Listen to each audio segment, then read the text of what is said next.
Hello and welcome back to Parc Fermé Parlay with Kieran Downey. Singapore predictions time. That felt like the longest week off, but necessary, I would say. I needed it. I feel like every race weekend since we've come back, so the past two, I've needed the week break after because they've just been a little bit chaotic, and I actually imagine that Singapore is going to be exactly the same. Singapore has the tendency to be just a little bit mental. It's very similar to Azerbaijan. It's either a bit of chaos or it's quite dull. Last year's was decent. I enjoyed last year's race. I'm not the biggest Singapore stan. However, there is also rain on the forecast, so that could spice things up. But I did need that week off. I did watch Max's GT3 race at the Nordschleife on Saturday, which I have to say I absolutely loved. It was the first time I've ever watched a GT3 race, and I thoroughly enjoyed it. Of course, watched it because Max was racing there. I think the commentators and everything did a great job of understanding that there was a lot of people that had probably not watched that series before watching it, and did a great job of explaining certain things, and I think they did a good job of catering to people that watch that series all the time, but then also the newbies that hadn't actually watched and didn't know much about GT3 racing. As I said, I very much enjoyed it. I also have some news. We are going to the 2026 British Grand Prix. I actually just can't believe it, and I'm so incredibly excited to be going. I booked my accommodation last night. We're going to be camping, which I'm not a camper. I haven't camped in years. However, I have had the notion to camp recently. I think it came about lockdown. I wanted to go and wild camp. That's not the point. We're going to the British Grand Prix, babes. Very excited for that. So we have a stacked first couple of months in the year. We're going to Italy for the World Endurance Championships. We're going to Imola in April. We're going back to Monaco in May for the Formula E. And then we're going to the British Grand Prix in the first weekend of July. It is? Yeah, first weekend of July. It's all going on next year, and I am very excited. Very, very excited. But back to the here and now and our Singapore predictions, and kicking things off with pole position, Lando Norris. It has to be. It absolutely has to be Lando Norris. And I've said this before, and he's not quite done it, but he was so fast last year. Like, he absolutely smashed it last year. He nearly crashed a few times. There was a few very close moments with the barriers when he was leading by 30 seconds, something like that. But he was mighty, and I think it should be a pretty easy pole position for Lando Norris to get. I think qualifying is going to be a bit of chaos. I don't think it'll be anything like Baku, don't get me wrong, but I do think there'll be a little bit of chaos. I think it should be easy for Lando though. I have absolutely no doubt that McLaren are going to be absolutely rapid around this circuit, and I think that Lando is just the obvious choice for pole. I mean, every week it's a toss-up really between Lando or Oscar.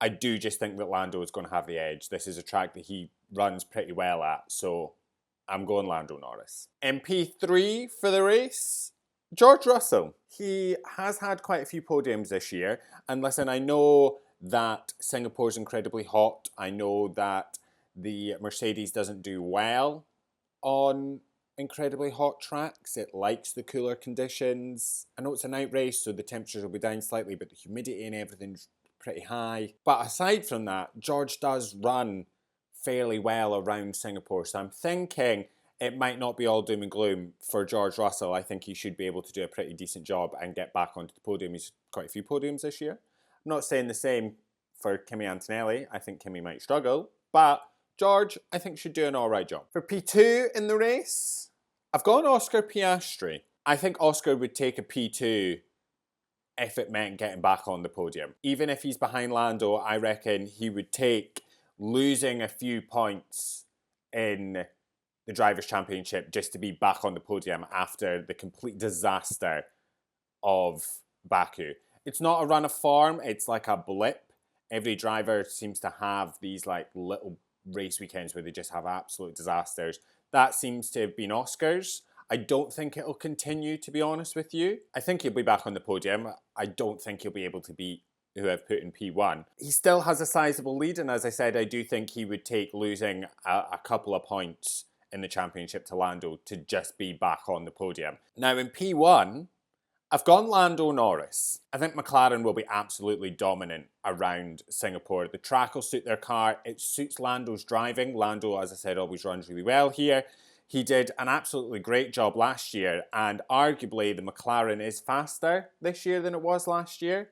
I know McLaren don't really like to say they've got the fastest car, but it definitely seems that way. At certain tracks, you know, there is others where the car doesn't perform and say Red Bull's a bit better or whatever, but I do think that this will be a track that really, really suits the McLaren and Lando. I think it should be a slam dunk pole position race win for Lando Norris.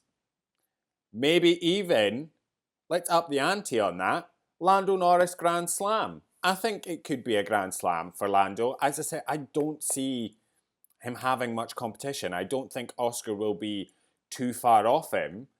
I think the McLarens will be light years ahead of everyone else.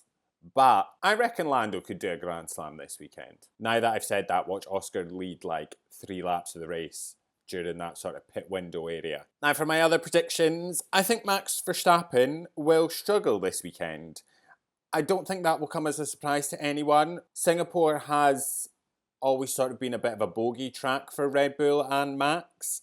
He never really seems to run that well here, and whenever we sort of come to Singapore, that insane stat gets thrown up that Antonio Giovinazzi has actually led more laps around Singapore than Max Verstappen has. I don't think it'll be a good race. I still think he'll finish in the points, but I don't think it'll be anything close to a podium. And we'll come out the back end of this race weekend and everyone will be like, oh, you know, Max is supposed to be fighting for a championship and he's lost that and he's not going to be able to do it now because there's not many races left. Coming out of Baku, if we were to talk about Max Verstappen really actually launching and going for and fighting to close that 69-point gap and fight for the championship, Singapore's never really a race we could count in that. It's not a race. We know they don't do well around here.